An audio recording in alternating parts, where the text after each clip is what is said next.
Hello, everyone! We kick things off by seeing a boy fast asleep in a bed which is in some kind of massive room. A fairy girl flies towards him and laments that the boy needs to be woken up, so she keeps calling out to him. The boy slowly opens his eyes and can eventually see the fairy girl, but he doesn't realize what's going on.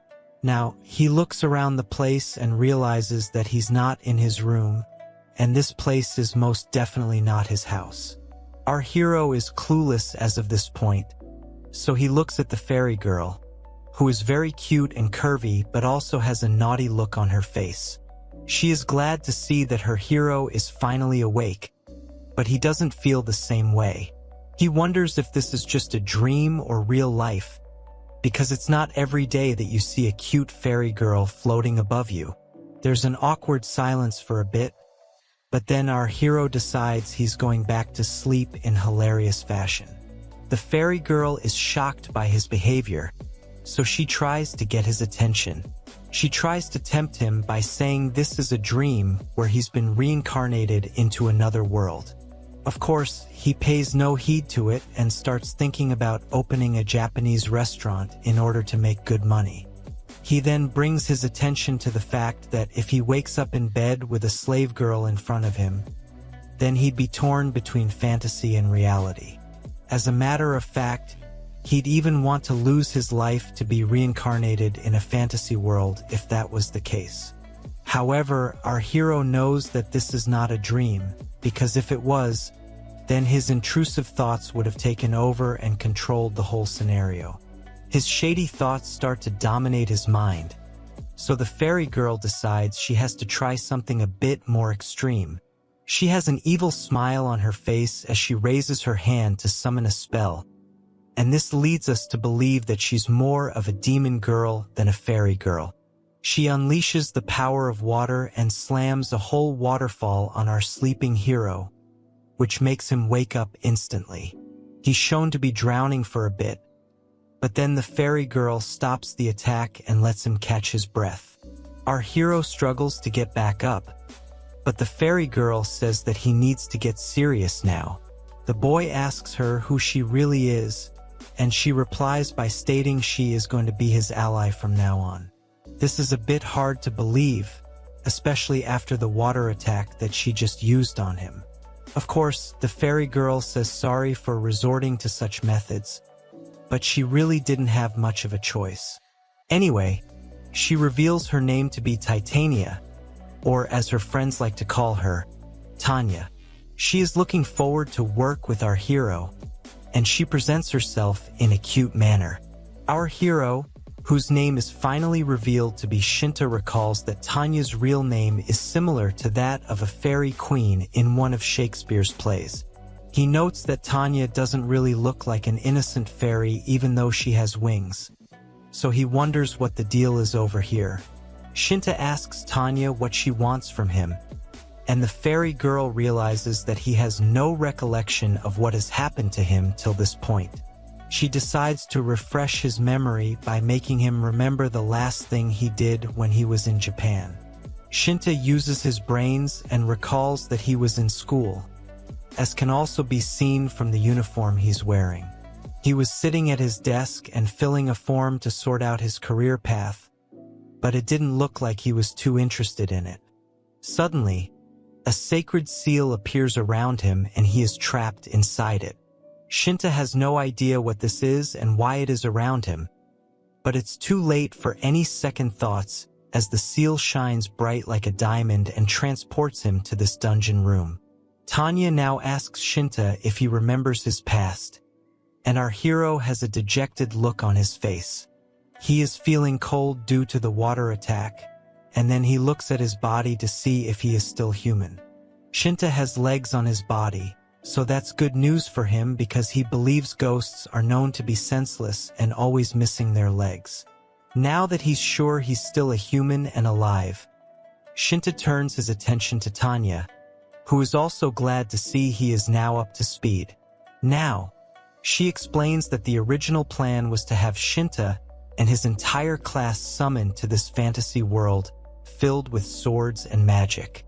However, for some reason, only our hero was brought here, and Tanya can only make a cute face to show her own confusion. Hearing this from the fairy girl makes Shinta excited, because this is just like the fantasy stories he used to read back on Earth. He believes he has been summoned here as a hero so that he can travel with cute girls and slaves. Shinta declares that his life and this story is going to be a romantic comedy, but Tanya comments that he's only setting himself up for his own doom if he continues with this silly fantasy. Of course, with reality if he is to survive here. It's time to get serious, so Shinta asks Tanya what the deal is with his summoning over here. The fairy girl states that they are currently in a dungeon which is underground, but also incomplete. It is actually a gift from God to our hero, who has been forgotten in his own world by now. Tanya asks Shinta to accept this gift, and she promises to support him in all his acts because it is her job to do so. She will help our hero become a dungeon master by using her powers to his desire. Shinta figures that he has been chosen to manage this dungeon as his primary job role in this life. The fairy girl is surprised that he was able to understand this so easily, especially because she thinks he has a lower level mind as compared to hers. She now leads Shinta to the most important part of the dungeon, which is the control room. This is where he can do all kinds of activities as the dungeon master. Shinta can summon monsters, buy items, set up important structures, and many other such things over here. If he has any questions or doubts about his dungeon, he can check it all out in this control room. Our hero's eyes are now diverted to a shiny red shard that's glowing inside a pillar. He moves towards it and asks Tanya what it is, only to learn that it is the core of the dungeon. As long as it remains intact, the dungeon will continue to exist no matter what. Shinta asks what would happen if the shard were to be destroyed, and Tanya says that the dungeon, everyone inside it, and even Shinta will disappear. She will survive, but will be out on the streets if such an occasion were to happen. Basically, if Shinta wants to remain alive, then he will need to protect the dungeon core at any cost. Our hero wants to figure out the logic of this, so he states that he has lost the game if the dungeon core is destroyed. This makes him wonder if the core will disappear if he loses his life. But Tanya says that isn't the case. If our hero were to lose his life, then the dungeon will still stay intact, which Shinta finds a bit odd. The fairy girl is simply stating facts. And what's more important is that people who intrude into this space make a living by selling products found in the dungeon. Keeping this in mind, they would never want to take the dungeon core in itself, because that would simply halt their regular income source. However, if the dungeon master were to interfere, then he would be ended for his actions. None of this makes any sense to our hero, so he asks Tanya if she is on his side or that of the intruders. After all, the terms set against him are not very favorable because at the end of the day, he is at a much higher risk of losing his life every day, but the dungeon is not. Shinta has had enough of this nonsense, so he decides to leave the dungeon and go back home. Tanya tells him he's free to do that, but if he wanders off too far away from the dungeon, then he will be considered to have abandoned the dungeon core, and he will instantly end at that moment. Of course, this comes as a shocker to our hero because he just can't catch a break over here. Shinta confronts the fairy girl now and tells her to stop messing around with him. The terms set over here are totally unfair, and it's not like he had asked to be brought here in the first place. Our hero is very honest about his intentions not to be a hero, as he says he doesn't care if it's someone else's life on the line. However, he doesn't want his own life to be treated in such a way, so he wants to escape this dungeon. Tanya simply responds with a shady smile, and she asks her dungeon master to calm down. She says that if Shinta becomes a true dungeon master, then he will get to live a dream that he will never be able to experience again in his entire life. Of course, our hero is not going to be tricked by simple words, so he asks the fairy girl to give him an example of this. All she has to do is mention the chance to do unspeakable things to cute girls, and Shinta changes his mind in an instant. He is ready to do what is needed to be done, so Tanya comments on how quickly he has changed his attitude towards the whole thing. Our hero simply says that it is what it is, because he wants to live out the fantasies that he has been reading in comics and novels all this time. He even goes on to admit that he would much rather live as a shady man in this world than continue on the loser path of innocence that he had taken up back on Earth. Once again, he doesn't want to be treated as a hero, as can be seen by the intrusive thoughts that come to his mind. Now that he knows what he has to do, our hero states that he is going to build a harem dungeon and do shady things to cute and curvy girls.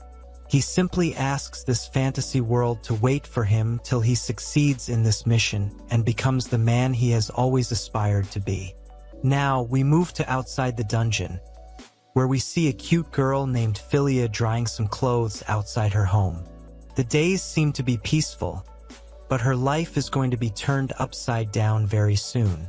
Now, we see a night boy named Alto coming to meet her, and she thanks him for patrolling the scene to ensure her safety. He is more than happy to do this, probably because he is Philia's fiancé, and then he gives her a flower. Alro says that he found it blossoming in the woods, so he thought it would look good on Philia. The cute girl wears the flower on her head, and looks even cuter than before. She blushes and thanks Alto for her kind gesture, but this is as good as it gets for her in this life. Later on, Philia learns that her mother and father have chosen to make her the living sacrifice as per the town's ritual. As expected, she doesn't want to do this, but her parents tell her that it is for the good of the town and her as well. Philia admits that it's a great honor to be chosen as the living sacrifice, but she is obviously scared. Her parents try to calm her down by saying that Alto will be with her at all times, so there's nothing to worry about. With that, the cute girl agrees to her parents' wishes, but the look on her face says a completely different story. She is alone on her bed, and she has too many thoughts clogging up her mind, so she decides to go meet Alto to feel better. However, when she goes out looking for him, she sees the night boy flirting with another cute girl the same way he was flirting with her. Philia can't believe what she's seeing as Alto puts a flower on this new girl's head the exact same way as well. The cheating couple hears a sound from somewhere, and it's obviously Philia running away from the scene, but they don't see her. With her hopes betrayed, Philia leaves her home, but walks into Shinta's dungeon and has a session with him. After they are done with their shady acts, Philia feels bad about herself and says that she always has to endure for the sake of others. Her own parents ended up selling her to the village chief, and even Alto is cheating on her despite being so sweet whenever he sees her. The curvy babe has done her best to take in all this pain and be strong, but there's only so much that she can do alone. Shinta tells her that endurance is not always a good thing, and it won't come from hard work either. Philia accepts his statement and says that her personality is weak. Of course, this is something that can't be changed in one night, so Philia just has to deal with the reality of her life. She wonders if it's going to be this way for her till the end of her life, because she's not even allowed to try to be happy. The curvy babe states that if she can't change no matter how much she tries to endure, then it would be better if she just stopped everything once and for all. This obviously implies something much darker, so our hero gives her a hug to give her some peace of mind. Philia starts to blush and doesn't know how to react to this, because it's a genuine feeling. Shinta tells her not to worry anymore, because from this point forward, there's nothing that she needs to keep on her mind. All Philia needs to do is obey his orders, and he'll make sure to give her happiness every single day. The cute girl blushes some more and hugs our hero back in order to thank him for showing her such basic kindness. Now, it's time to move on to the action, and we are taken to a mining area where we can see some goblins roaming around. We can see some kind of magical stone which is revealed to be the source of power to the whole dungeon. Basically, these stones can be converted into DP, which is then used to build, extend, and repair facilities. They are an important source of energy and can also be used to summon monsters. As is said by the demon girl Tanya, Shinta takes a look at this and asks her if there is any other way to earn DP other than mining. In order to make things easier for her master, Tanya shows him a summary that even a school kid will be able to understand. Now, we see a list of actions that can help increase DP, the January 1st being natural recovery by ground veins. Then, there's the option of defeating intruders, after which their corpses can be offered to the core of the dungeon as treasure items. Shinta puts his mind to work and realizes that veins aren't the best way to earn DP for his dungeon. The best option would be to lure intruders in, take their lives, and then offer their corpses to the dungeon's core. Of course, the amount of DP will also depend on the level of the intruder. The targets are now set on strong intruders of high levels, but then Tanya tells Shinta that there's another way to get the job done. It's by creating life, but our hero doesn't get what the demon fairy is trying to tell him. Tanya brings the shady look back to her face and tells Shinta that making babies is one of the other ways to earn DP. Our hero loves the act of doing such things, and it's only proven further when the fairy demon tells him that the DP has increased around here ever since he started doing shady things with Philia. His slave girl has been a huge help as she helps Shinta act on his intrusive thoughts and release all his worries into her curvy body. However, since she has now become Shinta's slave girl properly, there is no point in trying to earn DP from her anymore because the rules will not allow it. After all, a slave girl will always be ready to serve her master, so it's like a cheat code for a boy like Shinta. This leads both Tanya and Shinta to think some more about the current situation, and the demon fairy figures that it would be best to talk to Philia to understand her better. She asks the slave girl how it felt to be captured, because she knows that she had tried to run away due to the village laws. We learn that as per these laws, every 3 years, 1 or 2 cute girls are chosen to be living sacrifices in a temple located not too far outside the village. This year, it was Philia's turn to be sacrificed, and she had heard both her parents talking to the village chief about this choice. This was too much for her to take in, so she got scared and ran away while she still had the chance. The truth of the matter is that this was nothing more than a scam for the village chief to do shady things to the girls and then sell them off to a slave trader. It was at this moment when she realized that she wasn't being sacrificed, but rather sold as a slave by her parents.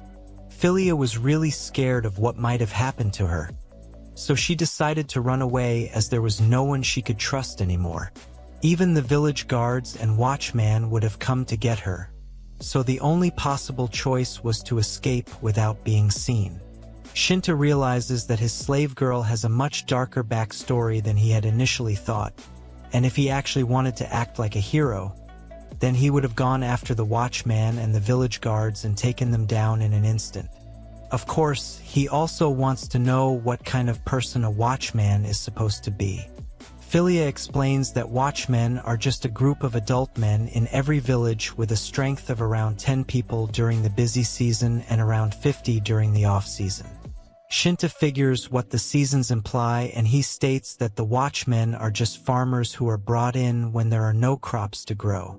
Since these men are not real soldiers, they won't have the kind of skills that one would expect from them. Tanya becomes excited upon hearing this, as she knows that the goblins will be no match for these watchmen due to the differences in physique. Shinta has to use his brains once more, and he realizes that he can't just use Philia as a medium to act out his intrusive thoughts. He needs a helping hand with other things too, so he asks his slave girl about the kind of work she used to do in her village. She says that she used to look after all the farm animals, she'd work in the fields as well, and on top of that, she would also knit textiles.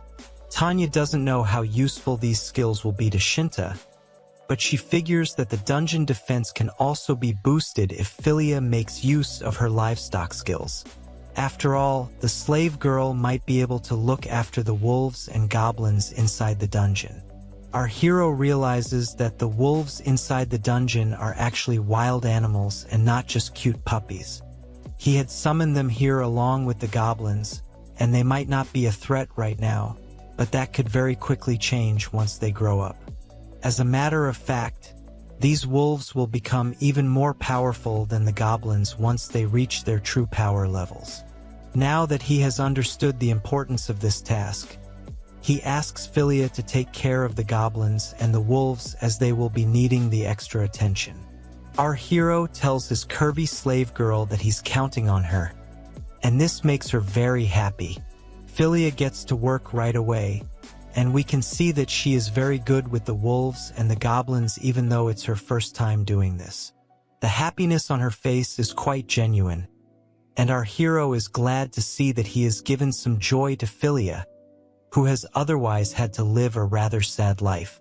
Now, we switch to her village where Alto is just standing by his desk. His side piece tells him to stop wasting time and sulking like a loser, because they need to go find Philia fast. The night boy has an odd look on his face, which makes it seem as if he has some shady intentions in mind. Anyway, he agrees with his side girl and says that it's time to step out and find the fiancé he was cheating on not too long ago. The side girl's name is revealed to be Alice, and she seems to be in some kind of rush to find Philia as soon as she can. She delves deeper into the forest, even though it's for the fiancé of the man she likes to do shady things with. Alto is with her, but he can't figure out where Philia has gone. Of course, this is the main reason why he and Alice are out here looking for her in the first place. But Alto soon figures that a party of watchmen is going to be formed to find her soon. Alice doesn't seem too pleased to hear this, but she has to agree with what her lover boy is saying. However, all of a sudden, she hears something in the bushes and lets Alto know about it immediately. The side piece needs to know where the sound is coming from, so she goes closer to the grass in the bushes to see what's going on. In a hilarious turn of events, it only happens to be Shinta who looks like he is relieving himself from the food he had eaten not too long ago. Alice is shocked to see our hero in this state, but she wants to know why he is not wearing any clothes. It's a rather silly question to ask our hero, but he answers anyway by saying he was actually just taking a bath here and not doing anything relating to pooping. Of course, Alice is a cute and curvy girl as well, so Shinta's eyes fall on her twin peaks. His intrusive thoughts begin to take over, and our hero has a hard time trying to hold them off. So Alice realizes what's on his mind. She unleashes a spell on him and ends up burning his clothes as a result of it. Naturally, Shinta is not too pleased by this, so he scolds the side piece for acting like this. Alto hears the commotion, so he rushes to the scene and asks Alice what Shinta was doing to her.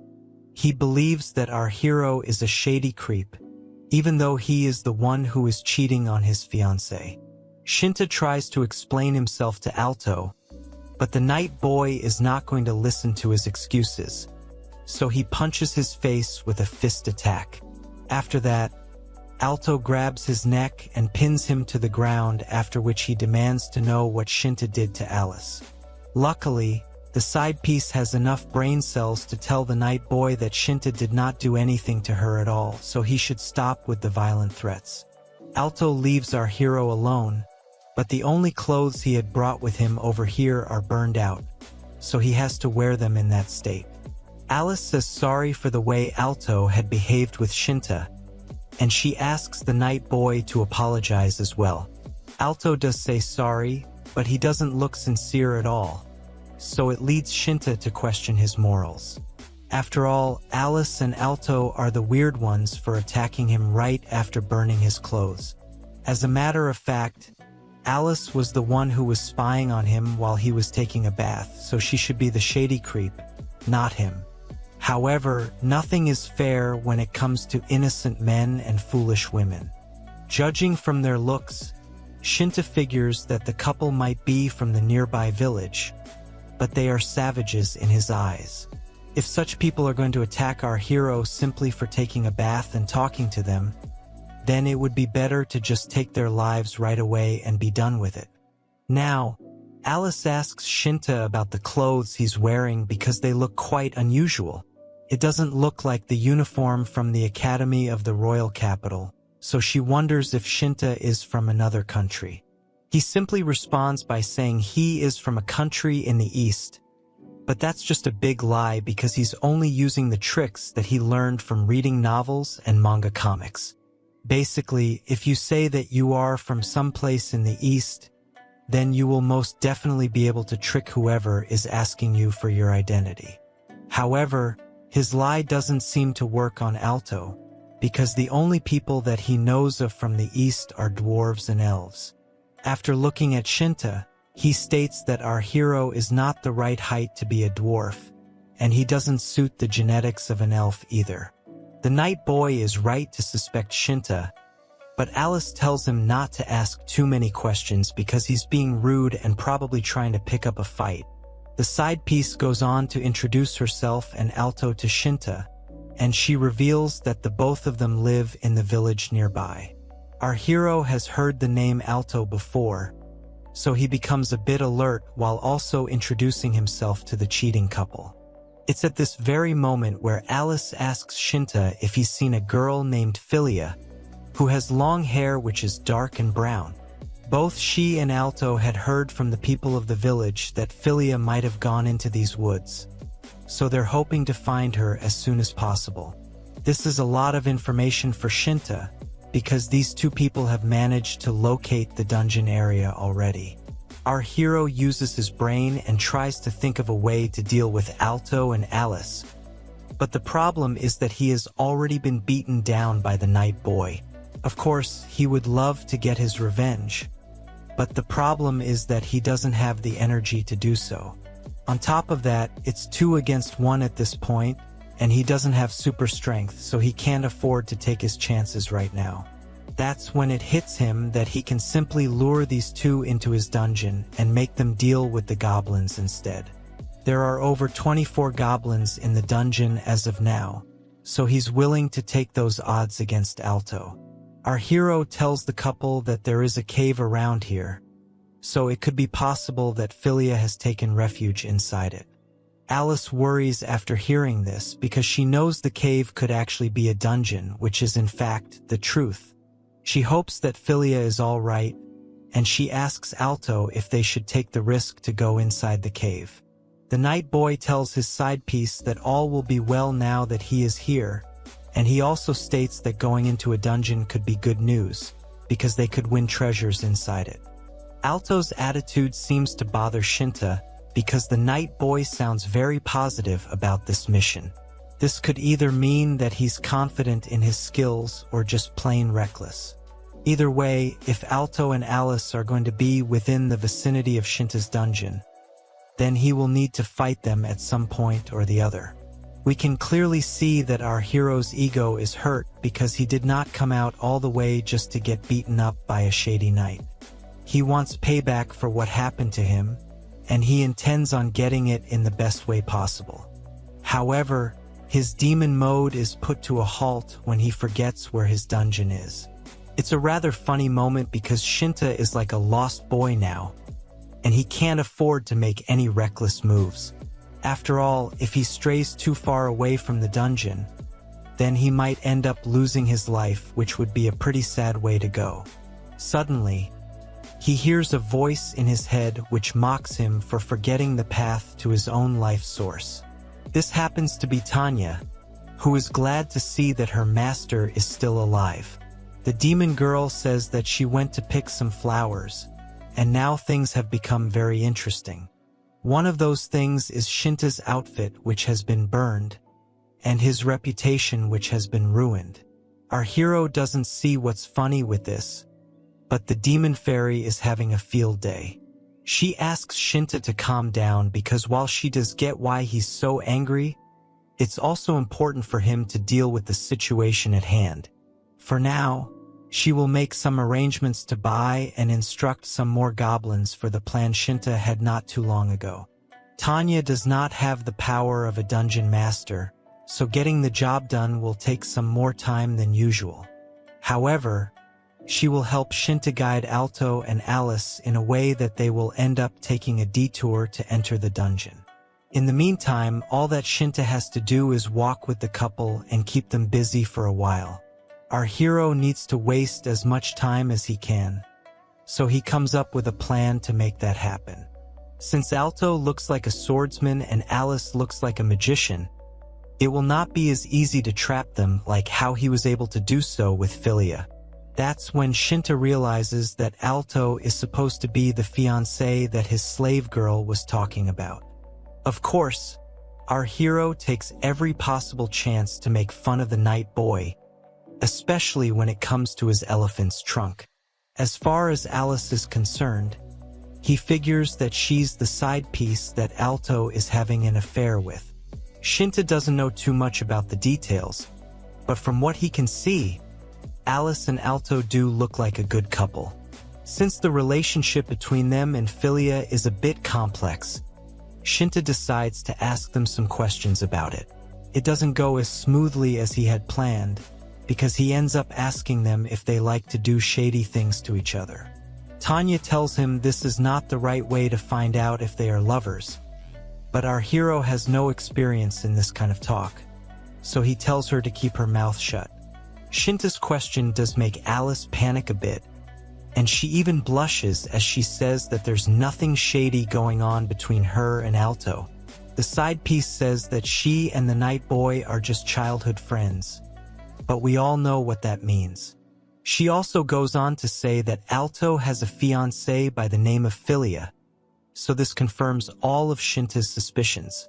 Our hero figures that something romantic has to be going on between Alice and Alto, because she is acting too odd in response to a rather straightforward question. Alto is not one to mince words, so he openly says that his marriage to Philia is nothing but a scam. He states that it was a selfish decision made by their parents, and he had no interest in the idea. Alice asks him if he minds their affair, so he says no, but then again, he has no idea how Philia would feel about it. After all, he believes that people should only marry each other if they truly love each other, which is why his engagement with Philia has been going on for so many years now. None of this paints him in a good light in front of Shinta, who is just amazed by how shameless the night boy really is. He can't believe that Alto is leaving a cute girl like Philia hanging just because their parents made the decision to get them married. It's not right to treat a girl this way just because you don't know how you feel about her due to such formalities. Of course, if it was Shinta in Alto's place, then he would have instantly accepted Philia to be his bride. As a matter of fact, he would have the wedding that very same night, so that he could violate her as soon as possible. It's amazing how someone can get a girl as cute and curvy as Philia or even Alice without having to make any effort to become popular. This is exactly what our hero is thinking as he asks Alice if she is free to fool around. She says yes, but is a little confused by the question, so Shinta asks her to go out with him. This comes as a shock to the side piece, but our hero tells her that she's very cute and stylish, so she's exactly the type of girl that he would want to date. This makes Alice blush once again, but Alto tells Shinta to stop with this kind of talk. He tells our hero to stop his charade and lead him to Philia as soon as possible. After all, he doesn't like the fact that Shinta is flirting with his side piece right in front of him. The night boy says he doesn't want Shinta to take advantage of Alice, but this is just jealousy from his end. Of course, Shinta is just stalling for time so that Tanya can do her thing, so he doesn't care how romantic the couple gets with each other. Our hero wonders if Alto wants to play with both Philia and Alice, or if he's going to leave his fiancée for his side piece. Of course, both choices would look good to any normal man, but Shinta is not going to let either one of those situations happen. It doesn't matter whether it's excessive justice or unshakable love, because neither of those can match up to overwhelming desire, ambition, and most importantly, intrusive thoughts. This is basically an open invitation from him to his new guests at his dungeon. He continues to waste time by taking the couple on various diversions, but he laments that coming up with new ways to distract people is the hardest part about being a dungeon master. As a matter of fact, it took our hero 2 hours to come up with a diversion that extends the journey by half an hour. Even so, he is puzzled by the fact that Alto and Alice are not even the least bit tired. Of course, it could simply be the fact that he was a city boy back in Japan, so he has no stamina when it comes to moving around in the forest. Shinta gasps for breath and wonders if the people of this world are built different, but that doesn't seem to be the case. The trio has reached the dungeon, but Alto thinks that it's a bit shabby. Shinta only mocks him in his thoughts, and then the night boy decides to enter the dungeon. Alice asks him to be careful because if Philia had disappeared here, then something must be wrong with the cave. Alto tells her to relax because he knows what he's doing and can take on any danger that comes his way. Shinta comments that even after taking so many detours, it looks like Alto has become fresh after seeing the dungeon, whereas our hero is out of energy. Now, Alto, Alice, and Shinta enter the dungeon and walk further inside to try and find Philia. Our hero takes a look at his stat bar and seems to confirm something sneakily when the cheating couple isn't looking. It's basically a sword that he wants to use as a weapon to take them down when they least suspect it. Since the light from the entrance is reducing, it has created a blind spot from behind, which means that Shinta is hidden in the shadows at this point. He pulls out his sword and takes aim at Alice because he's sure that he can end her if he strikes her at this moment. He is also hoping for Alto to be taken out by the goblins who are being trained by Tanya, so that will be the end of this minor hassle. One thing to note is that Shinta has never taken a life before, so this will be his first time doing such an act. However, before he strikes, Tanya reaches out to him in his thoughts. She asks him to wait and calm down for a moment because he's being a bit too impatient. Shinta doesn't get why the demon fairy is doing this, so he asks her why she's interrupting him. Tanya simply says that she doesn't want to disturb her master, but she doesn't want him to fail either. Shinta is in a favorable spot right now, so he should not try to mess it up just because of a moment of weakness. Shinta wants her to elaborate, so she says that while she doesn't know much about Alto, she can sense a good amount of magic in Alice, which means that she could turn out to be useful in the long run. It would be best to keep her alive for now, because a magician is not someone you simply end in this world. Of course, the demon girl has her own shady intentions in mind, such as selling Alice's hair for a lot of money due to the fiber quality. On top of that, she can also use the side girl's flesh as an ingredient to enhance magical powers. Tanya activates her demon mode and tells Shinta that the best part is he can keep Alice as his second slave girl and enact his intrusive thoughts on her as well. We can see Tanya's personality taking over our hero as well, because he too activates demon mode and says that it's a great idea to capture and keep Alice. With that, he keeps his sword back inside and admits that he might have been a bit rash in deciding to attack the magic girl so quickly without giving it much thought. He has the demon fairy to thank for this, but it looks like she's also turning him into a demon boy. Now, the trio comes across a treasure chest, so Alto decides to open it up. It doesn't appear to be some kind of trap, so the night boy wants to see what's inside. To his delight, There is a magic stone inside the chest, and a very big one too, which means that he can sell it for a lot of money. However, Shinta tells us that with a magic stone of that purity level, he can only summon one goblin, so he doesn't know why the Night Boy is so happy to have found it. He figures that such items might have a much higher value outside the dungeon, so he should try to make some foreign cash out of these stones. After all, it was pretty easy to mine them, so the supply is sorted out already. Alto is excited now, and he says that there might be even better treasure further inside the dungeon if they have found such an item already. Alice advises him to be careful once again, because it looks like the Night Boy is more interested in the treasures than he is in finding Philia. He says all will be well because they've come this far inside and haven't even fought a single monster. He thinks that the dungeon is not occupied by any beasts, and this plays right into Shinta's plans. He gives us a shady smile, and then we see a dead end in front of the trio. Both Alto and Alice are unable to figure why this is the case, because it was such a smooth journey until now. There's so much silence that it starts to worry Alice as well. Of course, Alto takes this chance to be romantic with her and tells his side piece that he will keep her safe no matter what. This causes Alice to blush, but it's also rather shameless of the Night Boy because he needs to find his fiancée. This is noted by Shinta, who might not be an angel, but is right to call out Alto for being such a shady boy. Our hero hates normies like these, and thinks it's a miracle that they are even alive at this point. He's had just about enough of this nonsense, so it's his turn now as the dungeon master to show the couple what he's really made of. After all, the plan is to tear apart their affair anyway, so he taps on the wall and summons an army of goblins to attack them. Alice notices the beasts charging towards her, but Alto looks very happy to finally come across them. The magic girl tells Shinta to stay back because this seems to be the hunting ground for these goblins. Of course, our hero is the one who got them here in the first place, so he simply chills in the background and tells Alice to do her thing.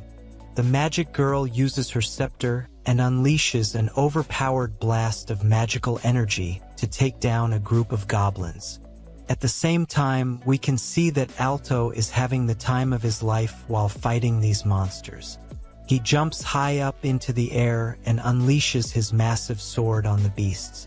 The Night Boy is shown to be very skilled as he takes down the goblin army with ease. He has no problems in slicing through them one after the other, so Shinta's plan is not going the way he would have liked it to. One of the goblins' heads is thrown his way as well, so he laments that this whole operation was just a waste of time. Alice is amazed by her lover boy's skills, so she praises him for it. But the Night Boy says that goblins will never be a match for him. Alto is quite proud of himself as he says this, but then he is made to eat humble pie as he gets struck on the head with some odd item. He can sense some blood dripping down from his head, so he checks it out and is shocked to see that he has been damaged. The culprit is none other than a goblin who is able to use a sling with great ease. Alto is shocked to see a monster with such skills, so he prepares to take it down as well, but this is when things go downhill for him. A voice calls out to the Night Boy stating that she knew he would come over here. Alto is frozen because he recognizes this voice from before, as it belongs to his fiancée. That's when we see Philia approaching the Night Boy with more goblins aiding her. There's a moment of silence in the room as Alto and Alice both look at Philia in her new outfit.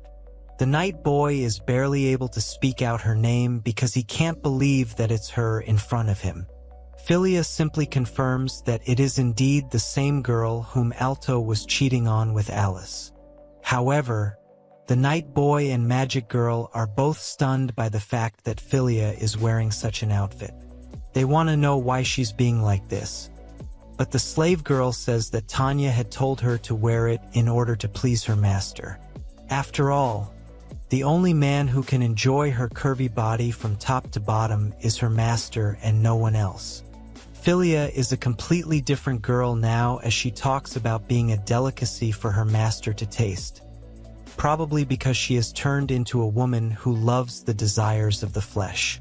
Alto is shocked by his fiancé's behavior, so he asks her to stop talking like this and wake up from her trance.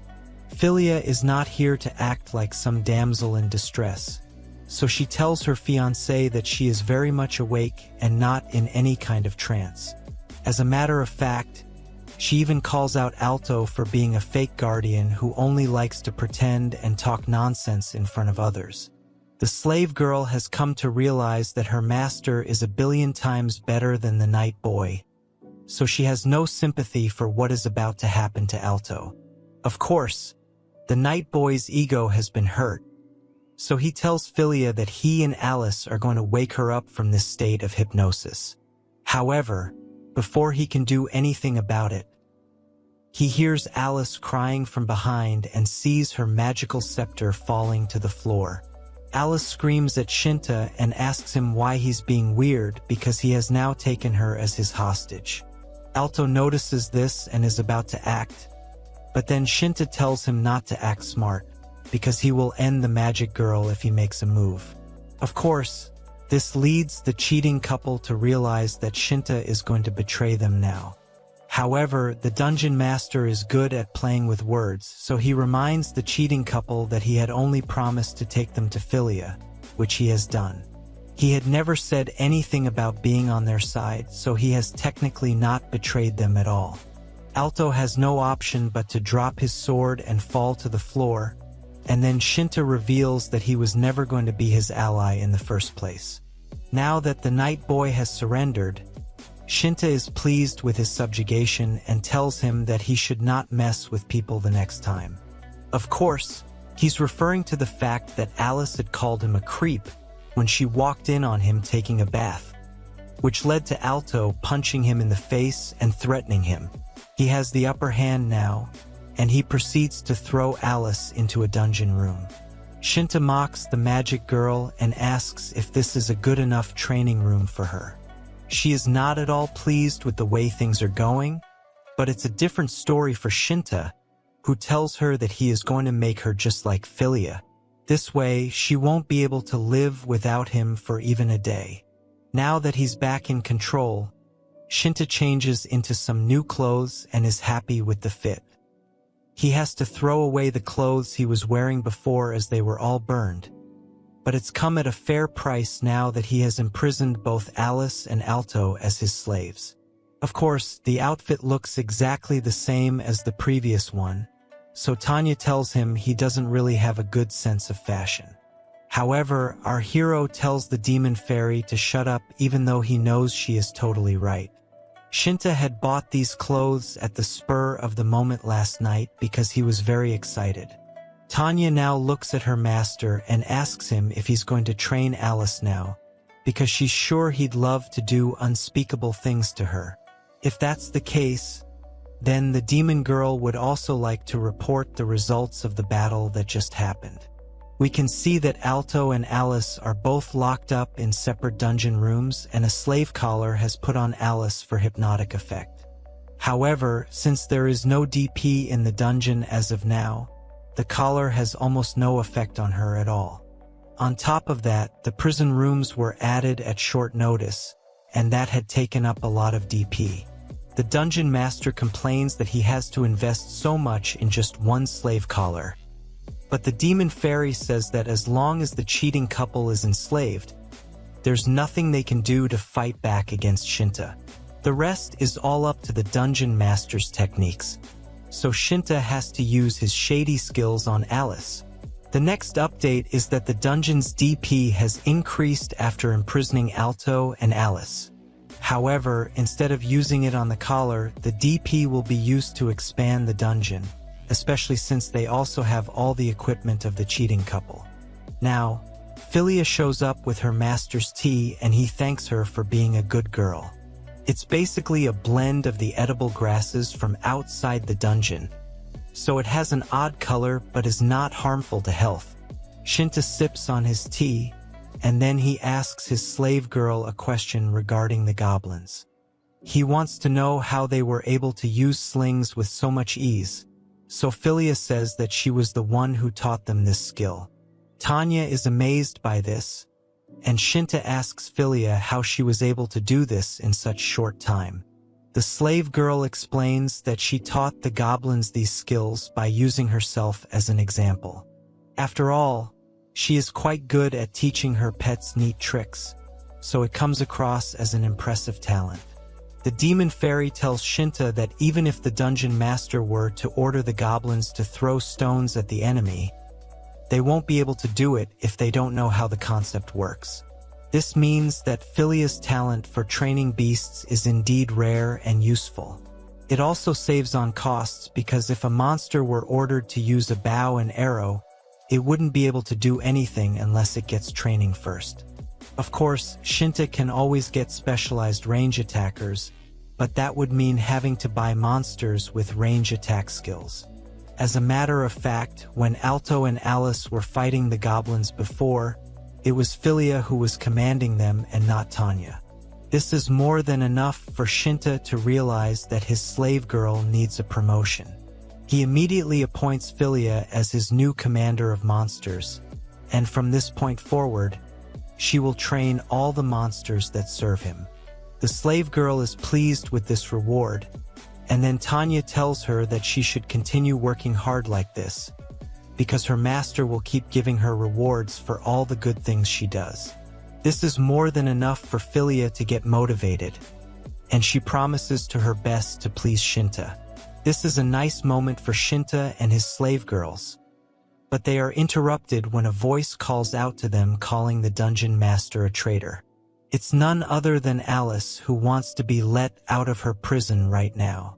She also wants to know where Alto is, but Shinta and Tanya only complain about how noisy she is. It's been a while since Alice woke up, and she's been acting out due to the fact that her slave collar has no DP. She turns out to be so loud that Shinta had to turn the sound off for some peace and quiet. The dungeon master figures that he needs to put an end to this, so he leaves the room to go and train Alice. However, Philia asks him that if he's going to do unspeakable things to her, then she would also like to come along.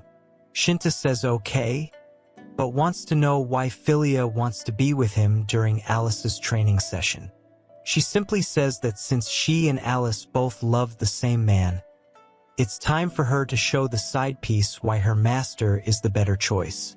This pleases Shinta, so he takes his slave girl with him to the dungeon where Alice is seen on the bed. The door opens and she can hear Shinta's voice asking her if she's finding it comfortable over here at his home. Of course, he can't expect the magic girl to look at him with a smile, and Alice calls him a traitor once again. Philia simply calls Alice cruel for talking to her master in such a way, but Shinta knows how to play this game. He tells Alice that he should be thanking her because she was the one who allowed him to meet Philia in the first place. His slave girl is a very fine woman, but Alcy doesn't seem to get the context of what he's saying. That's when Alice takes a look at Philia and accuses Shinta of doing something to her which has led to her change in attitude. The dungeon master agrees with Alice, but not in the way that she would have imagined. He explains how he acted on his intrusive thoughts and took Philia's innocence away from her, thus making her reach true womanhood. He also managed to plant his seeds deep within her soil, so this makes Alice alert. She is unable to come to terms with the fact that Philia has been violated by Shinta, but the slave girl goes on to say how her master's elephant elevated her into a higher sense of being. He was not just able to pierce her body, but also her mind, which just sounds very wrong. This is a rather odd show of emotions, so there's nothing much that Alice can do here. She sees that Philia is very happy with Shinta, but she also wants to know if Alto is all right. If he isn't alive, then the magic girl promises to take Shinta's life whenever she'll get the chance. The dungeon master is on demon mode right now, so he tells Alice that the night boy is alive, but probably not fine as he is in a separate cell where the goblins are beating him up. Shinta decides to give Alice a little peek at what's happening to her lover boy, and it's not a very pleasant sight. Alto's face is bashed and he's struggling against the goblins. So Alice feels upset upon seeing her lover boy like this. She wants to know why Shinta is doing this to the night boy, but he simply says that he's not the one beating up Alto. Also, since the night boy ended a few goblins, he does deserve to be punished for his sins. Alice wants to know if that is the case. Then why is she in a cell because she has not ended any of Shinta's monsters?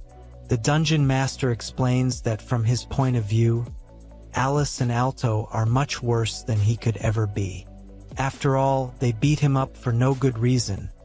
Then they entered his home and started to steal his treasures as well. If that wasn't bad enough, they even went on to take the lives of his goblins, who were the inhabitants of his home. Shinta asks Alice if such acts are any different from thieving murder, but she counters him by saying goblin lives don't matter since they are monsters. On top of that, dungeons are considered to be objects of abominations, so they should not qualify as homes. Shinta has heard enough, so he sits next to the magic girl, which creeps her out for a bit. He then goes on to say that if she is so confident in her knowledge, then she should also be aware of what will happen to her now that she has been caught. He unties her ropes and says that what he's going to do to her will depend on how he's feeling. He starts to tell her what she can do if she wants to be treated with some leniency. But before he can complete his sentence, Alice lands a slap attack on his face which doesn't have a lot of physical damage, but it does hurt his ego.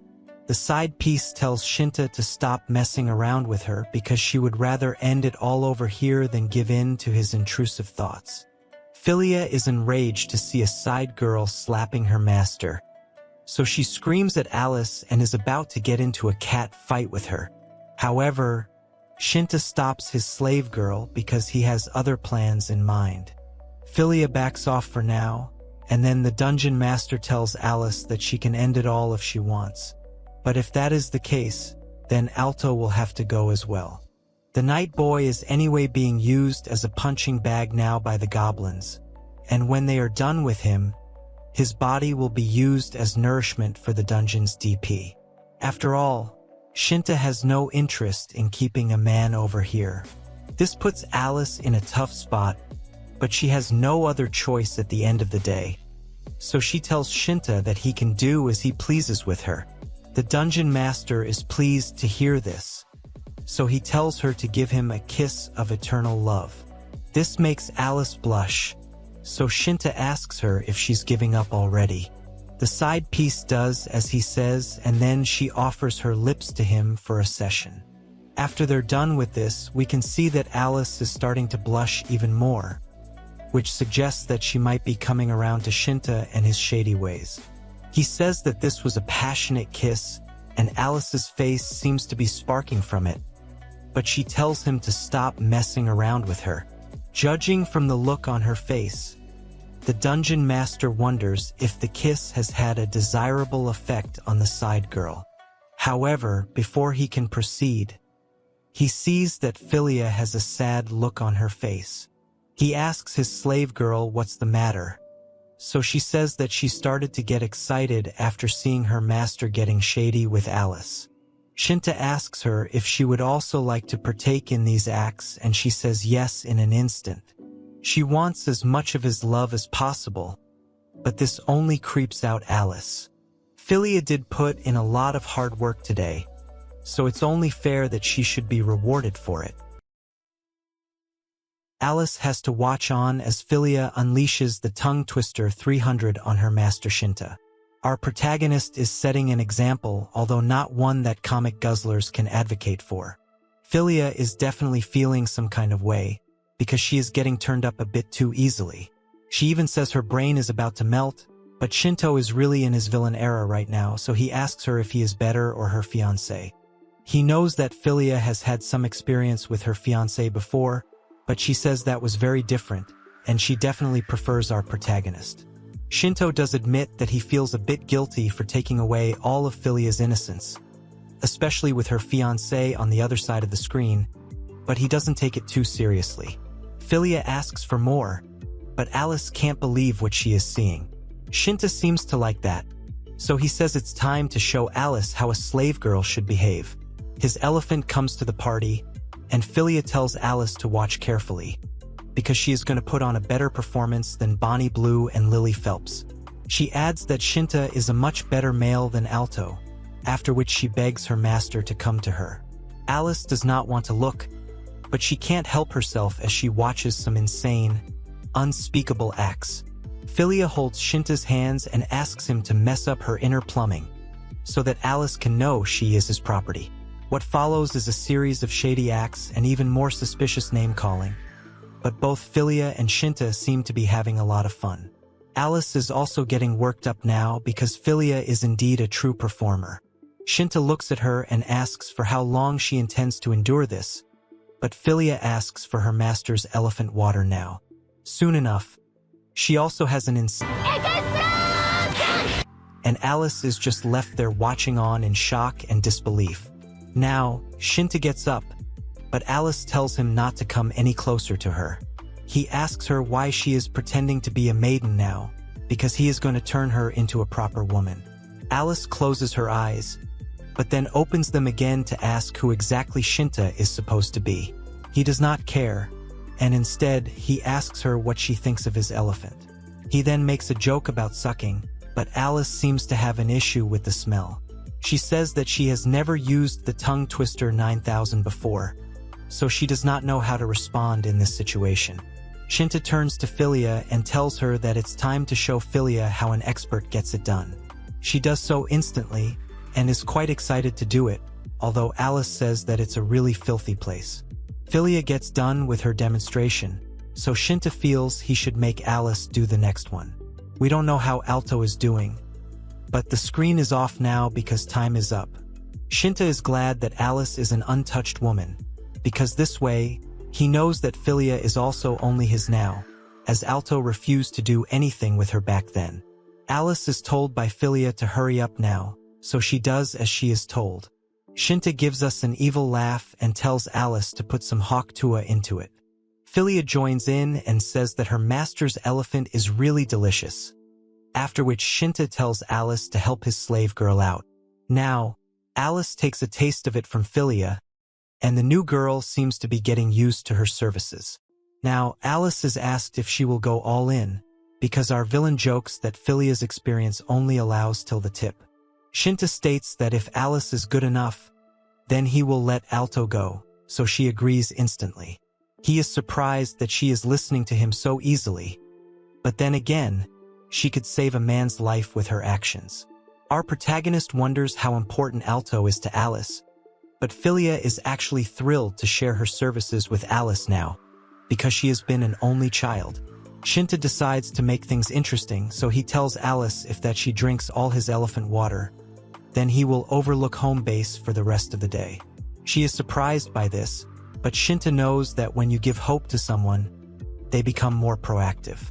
We at Comic Guzzlers can't say that we support this, but Shinta seems to thrive on hatred, as he enjoys how much Alice resents him. With that, the goods are released, but the volume is way too much for Alice to take in. Philia decides to consume the rest, and Shinta calls her a good girl for it. He then tells Alice that he will not let Alto go, but she says that she did everything properly. He tells her that she did not take everything in like how Philia does, so she has failed. He will exempt her from home base, considering her efforts though. With that, he leaves Alice alone in the dungeon and tells us that Alto is still of use to him. After all, he has to set a decent stage for Alice to become his completely, so he will continue to give her both hope and despair, which is really messed up. After all, she is only just beginning to fall.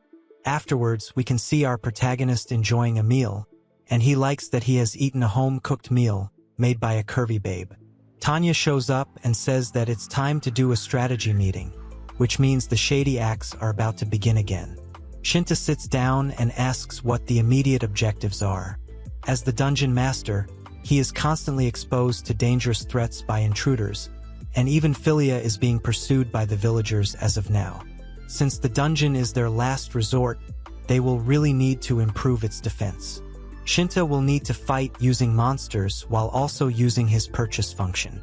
Our protagonist does not have any fighting skills, as we could also see when he was totally defenseless against Alto earlier. Keeping that in mind, Tanya says that high defenses will at least help them sleep peacefully at night. Shinta feels that the upcoming attack of the village watchman will be a good thing for him, as he can test how much he can handle right now. The next matter of attention is that his levels have increased after capturing both Alto and Alice. Tanya is impressed because Bro did not even violate Alice's modesty the whole way. Tanya figures that it must be because of how much Alice loves Alto, but Shinta does not get it. The fairy girl says that DPs are a magical power, and our protagonist will not be able to comprehend it because he can't use magic. Basically, the power of emotions cannot be underestimated, because we have seen how important they can be in shows like Dragon Ball. Powerful emotions are much easier to siphon off, especially if they are negative emotions like fear and despair. Shinta is glad that he is able to benefit from the misery of others, which is definitely not hero behavior. Tanya is glad that they can enjoy so much because of Shinta stepping on other people's feelings. But if that is the case, how did Shinta get so much DP from Philia? She explains that it's because she had already given up when she had left the village. She wanted to let Alto and Alice live out their love story. But ever since she has met her master, things have changed, and she considers Alto to be nothing more than a tick to her. Shinta is happy to hear that, and then we learn that wild goblins have started to settle in the dungeon. From now on, even these strays are going to follow Shinta's orders, but Philia adds that this place was originally goblin territory. The village crops would get destroyed by them, so Shinta is shocked that he was chilling in such an area. Anyway, monsters will continue to come if he creates the right environment for them, and there's also his reputation to consider. Monsters follow powerful people, and Philia remembers that Alto used to be an expert at slaying goblins. So, capturing him must have made the goblins really happy. Shinta realizes that Alto has more uses than just being a hostage, so he decides to continue holding him here. Philia is put in charge of this, and then we move to the village troops, who can sense Philia's presence in the dungeon. They consider leaving this to the adventurers, but their mayor says all will be well.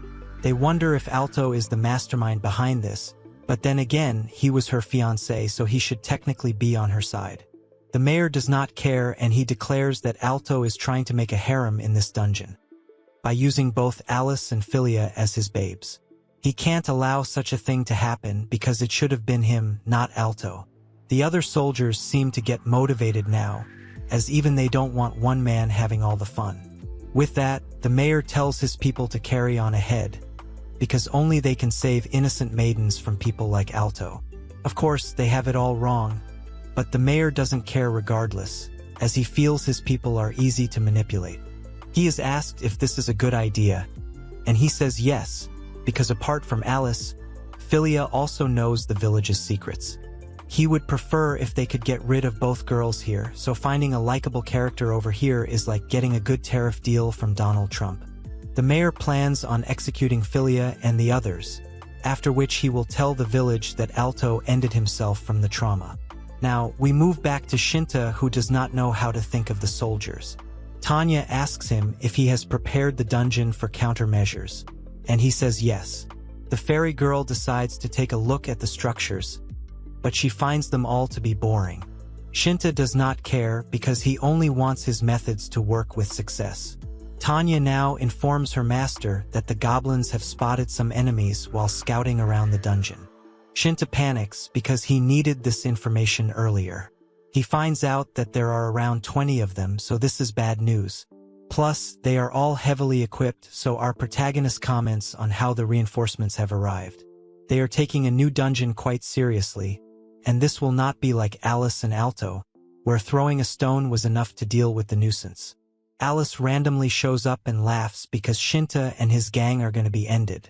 He asks her how she got here, but Tanya says that she was the one who summoned Alice.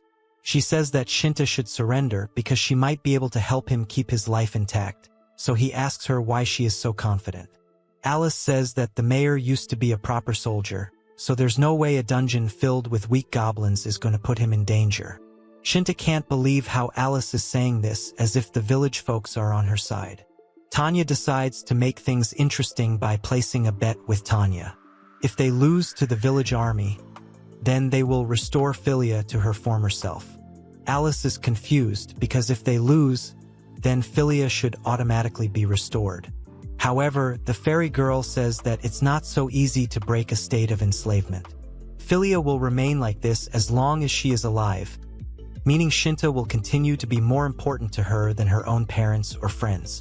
The imprint is quite strong, so Alice realizes that if Shida is ended, then Philia will remain this way for the rest of her life. The fairy girl taunts Alice by saying if the main character is ended, then Philia is most likely to end herself too. It's quite an insane memory rewrite, but Shinta maintains that he is not a bad person, although that's not really the truth. Tanya says her best bet would be the erasure of memories, so if Alice wins the bet, she will erase Philia's memories after she came to the dungeon the first time. Alice agrees, but wants to know what will happen if she loses the bet. The fairy girl gives an evil laugh and says that she will have to wait and watch to find out. Now, Shinta tells everyone in the dungeon that the enemy is coming, so it's time to go all out. Now, we see the mayor spurring his men on to fight inside the dungeon in order to save the maiden babes. However, things don't really go as expected for them, because the soldiers are getting taken down one after the other. The mayor can't believe this, as he has no idea of what's happening out there. He tells his scared soldiers to keep moving forward, but they say there are goblins up ahead. However, the mayor says it should not take so long for them to get rid of some measly goblins. The problem, though, is that they are attacking them with slings. The soldiers retreat when met with the barrage and ask for a bow so that they can strike back with long-range attacks. Of course, the mayor had said that a sword would be enough, so nobody used their big brain energy to get some kind of backup. One of the soldiers says this should not be a big deal because they are only getting attacked by some stones. However, as he says this, he is struck by a stone too, and he falls to the ground. The soldiers are struggling and even start to doubt each other now during the battle. They report to the mayor about what's going on, but this only makes him really angry. They had good equipment, so they were not ended, but they have been shocked and immobilized, so they are blocking the way. The soldiers want to retreat, but the mayor tells them they can't back away like losers now. The soldiers say they can't move forward, but the mayor argues that they should just get rid of the ones blocking the way. The messenger soldier tries to reason with him, but the mayor loses his cool and slashes him down. That was really out of pocket, but the mayor says this man could have been an imposter helping the girls. He then tells the other soldiers that they will meet the same fate if they try to run away. Naturally, they are scared, but they have to survive, so they go ahead and find the scary goblins. The mayor tells them to charge forward, but at that very moment, Philia shows up and has a brief reunion with him. She mocks his appearance, but the mayor blames her for ruining all his plans by running away. Philia says that she would have tied him up and fed him to the pigs, but she does not care anymore. After all, the mayor is the reason she ended up meeting her master, so she can forgive him. The mayor asks if Alto is Philia's master, but she tells him to surrender the village to Shinta if he wants to live. He does not fall for it, and tells his men to charge at Philia because she is outnumbered here. He even says that the soldier who slays the most goblins will get the curvy Philia as a reward. This seems to motivate them just right, so they go for it, but Philia laments that she will have to go this far for people from her own village. Any man other than her master is like fertilizer to her, and we can see the soldiers getting stuck. Rocks start falling from the top, so the men are totally like Jon Snow now. Philia asks the mayor what floor they are on, and then we see goblins dropping stones from the top. That's when we learn that this is the basement, and Shinta had vaulted the ceiling for this very purpose. The soldiers turn to fertilizer indeed, and there is no hope left for them. Shinta tells his slave girl not to go too overboard, because he does not want to end all the men here. The mayor panics, asking who this is, But Philia tells her master that these villagers will just attack again if they are spared. Shinta already has a plan for that, so it's all good. The mayor loses his cool, because there are people in this dungeon he does not know about. He refuses to give in and says that he will end everyone, but one of the soldiers tells him to stop. Nobody is listening to his orders anymore, so he should just give up his authority and his position just like Philia has asked. The mayor tells him to shut up, but Bro has had enough, so he tells him no one else is going to lose their lives to his narcissism. The mayor is smacked down, and the soldier puts his foot on his face, saying he should be the one making the sacrifice. The mayor tells them to go for Philia, but they tell him to keep quiet because he is not in power anymore. It's all his fault anyway, but in a desperate effort, the mayor offers the men wealth in exchange for his life. However, it is of no use because the soldiers will not listen to him anymore. They end him right after, leaving nothing behind but a trail of blood.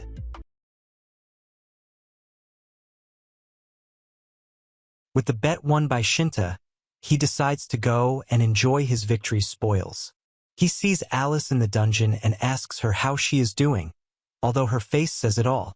Shinta rubs it in by asking her if there are any other men coming to save her, but the emotional damage has already been inflicted. Alice tells him to shut up, but she has also gotten into her birthday suit, which can only mean one thing. Shinta is amazed to see that blondes have blonde hair everywhere, if you catch my drift. The protagonist says that since he has won the bet, it is up to him whether he wants to keep Alice alive or not. He does assure her that he won't end her male companion Alto, but with that bathrobe, Bro looks like Harvey Weinstein about to offer an acting role. It's time to awaken the dark side, as Shinta tells Alice she has a really soft body, meaning she is going to have a very healthy baby. He particularly likes her pillows, but then we see Tanya commenting on how the unwilling couple is getting along. Shinta asks why she has a camera, but she says it's quite obvious to film them, especially after seeing how famous Bonnie Blue and Lily Phelps have become. She also says that losing one's innocence is an important milestone, so perhaps Alice would like to revisit it. She is not too thrilled by Tanya's actions, but the fairy girl reminds her that she did win the bet, so this is her reward. Tanya decides to record from further away so that the two of them don't get distracted, but Shinta makes his annoyance known. He anyway was never going to stop, regardless of any interruption, and he wonders what it's going to feel like down there. He brings out the tongue twister 9000, and it makes Alice go crazy.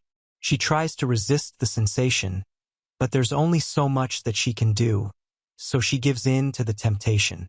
She even holds on to Shinta's head, asking him to stop, but at this point, it's just words coming out of her mouth. Soon enough, she has a massive and looks a bit drained. Shinta likes this, but reminds her that things haven't settled down just yet. He reveals his elephant, but Elsie panics because she is not sure if she will be able to handle it. We don't see what happens next in detail, but it can be assumed that lots of unspeakable acts occurred.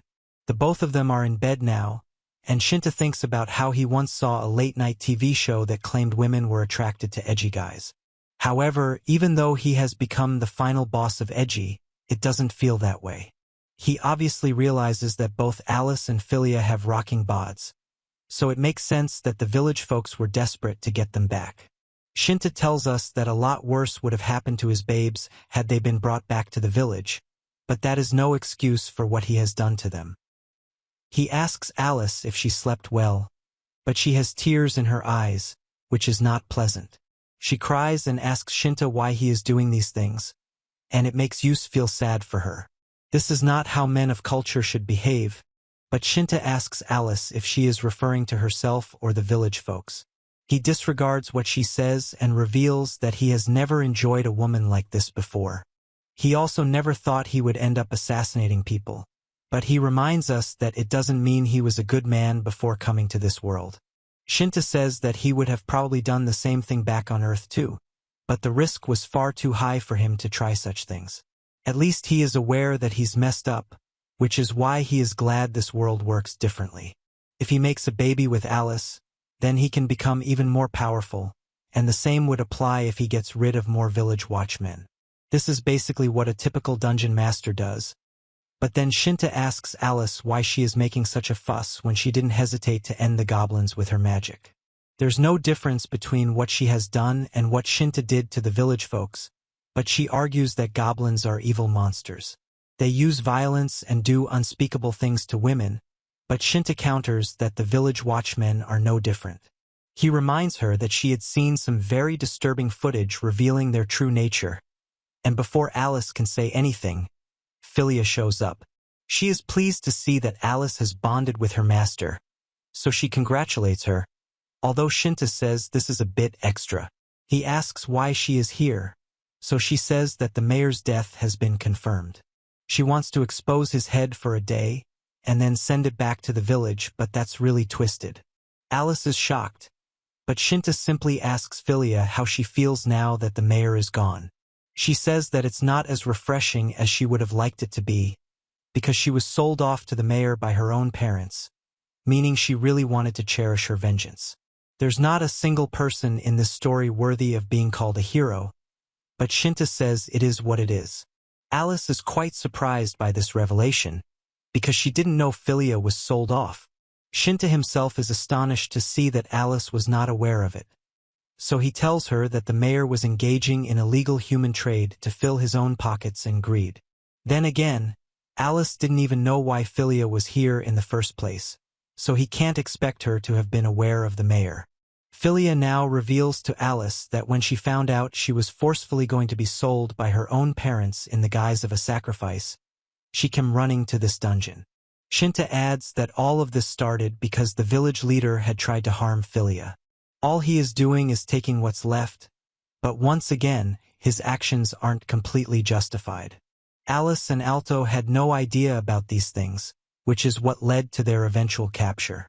This is a lot for Alice to take in, especially after so much elephant water, and Philia says that all these events led to Shinta making her a woman. She has changed, and is no longer the weakling who was unable to speak her mind. Philia proceeds to thank her master for helping her parents, everyone in the village, and most importantly, herself to gain closure. If she was on her own, then she would have definitely been attacked by the villagers and turned into a slave girl, although it isn't too different from what she is now. Even so, Shinta feels that perhaps Philia is the one using him rather than the other way round. Anyway, Philia says that she will give even more love and devotion to her master and gives him a nice peck on the lips.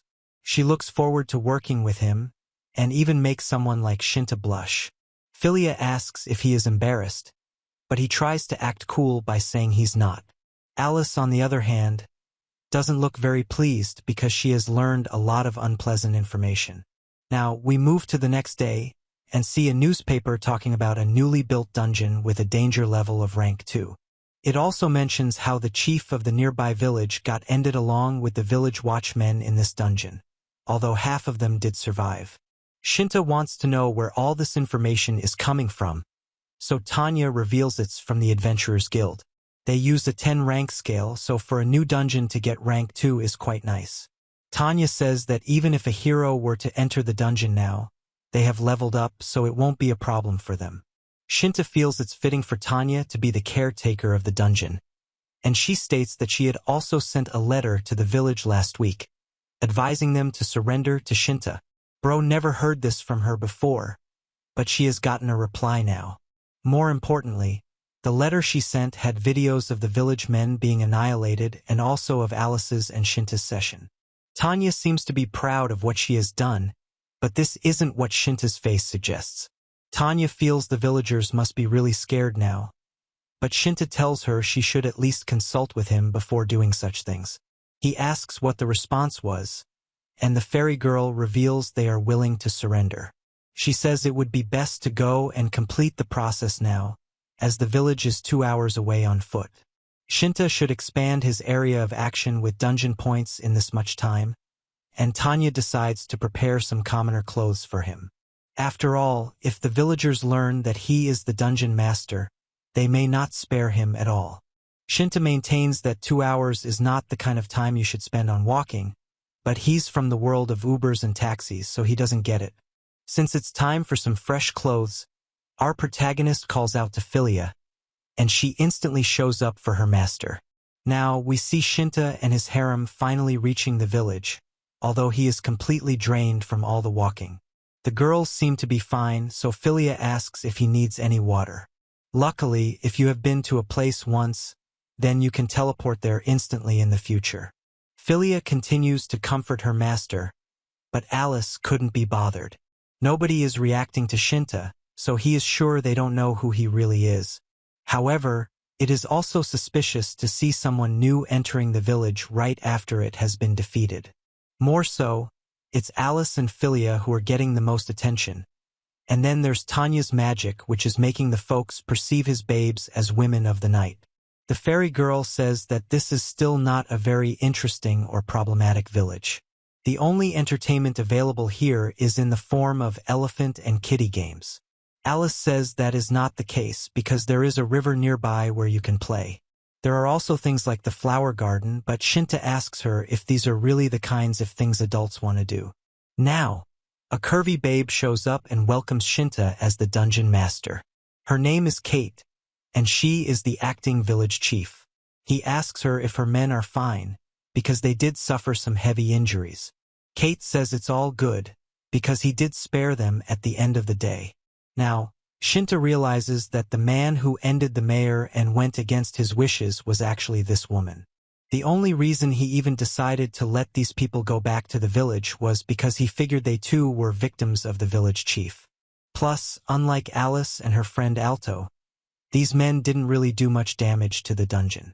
Philia now asks about the chief's son, because she thought he was going to be the one taking over. Kate calmly says that she offered him to the gods that his father's family had worshipped. Alice says that's a bit cruel, but Shinta gets it because his own principles say that if you don't need something, then you should just throw it away. After all, if the village chief's family was making a living from his actions, then they should also be considered just as guilty. Tanya decides to question Kate by asking her if she has any sense of loyalty.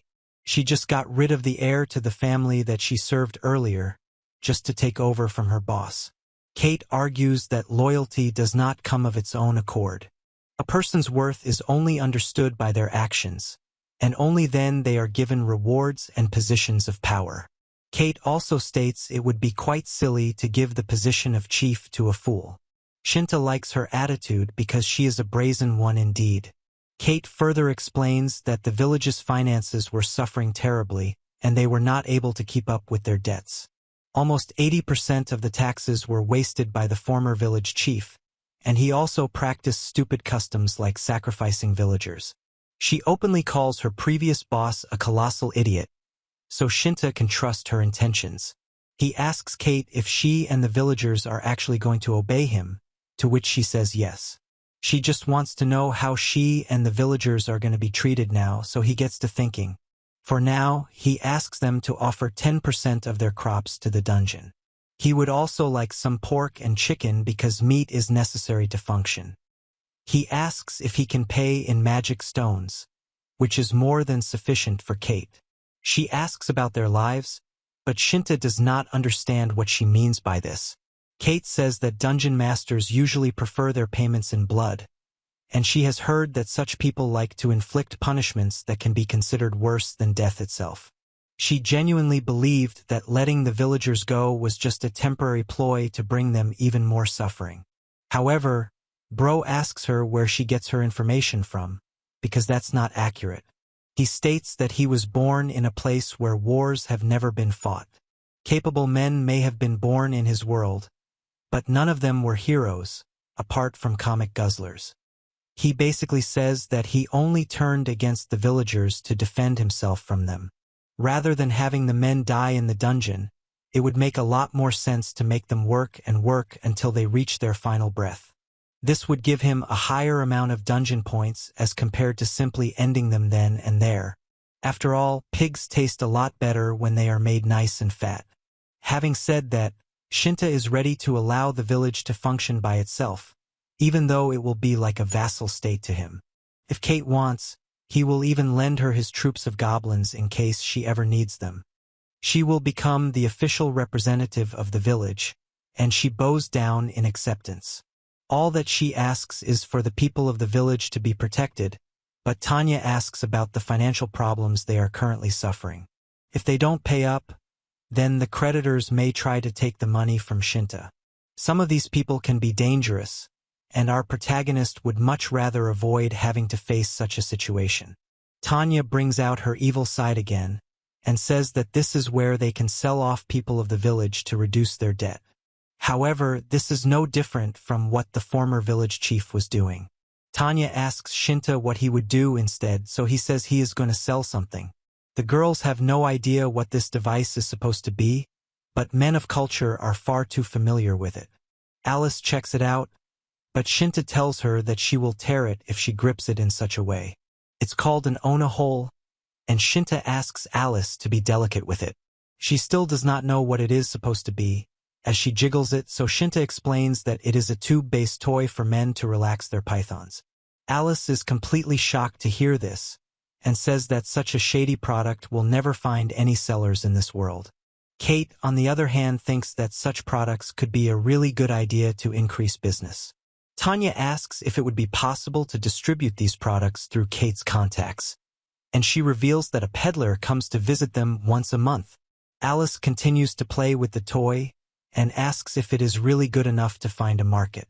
It's a seemingly simple yet complex design, and Tanya goes on to call it a work of art, as such toys can accept any size or shape. As a matter of fact, this is the first time when she has found Shinta to be really amazing, although this only confirms that she didn't think of him that way before this. The fairy girl adds that the former village chief only sold people because they were in demand. If these products became popular, then people would be more interested in solo missions, and the number of slave girls would reduce. This means situations like Philia's can be avoided moving forward. She never thought about it that far ahead, and it's probably the only time we can say that Shinta is acting like a hero. Philia hugs her master out of affection, while Alice continues to check out the toy, meaning her intrusive thoughts are really running wild. Now, we move to an inn where Shinta and his girls are having a meal. He comments that the food is nowhere near what he gets in the dungeon, but it's not bad. Alice and Philia are eating it as if it's delicious, so perhaps this world has never seen the likes of Gordon Ramsay. Now, someone calls out to the girls, asking if they'd like to have dinner with him, and Shinta figures he needs to get used to such things now. A man appears, acting cool, but Tanya asks who he is. He says his name is Ryuto, and he is an adventurer, even giving his ID as proof. It looks genuine enough, and Shinta worries that Ryuto may be after his dungeon already. He then asks the girls if they are from this village, after which he promises to end the dungeon master who lives around here. Naturally, this makes Philia angry, so she picks up a knife, but Shinta asks her to chill. He calls Ryuto brave, to which he says that monsters and demons are both no match for him. He does look like a strong one, as he shows off his dagger, which he will use to end the dungeon master. Ryuto has been talking to the villagers here, and has learned that the dungeon master is a high-ranking demon who took out the village chief in seconds. He couldn't be more wrong, as both Shinta and Tanya make funny faces. It turns out that highly intelligent monsters are called demons or dragon newts, so Shinta's reputation has truly grown a lot.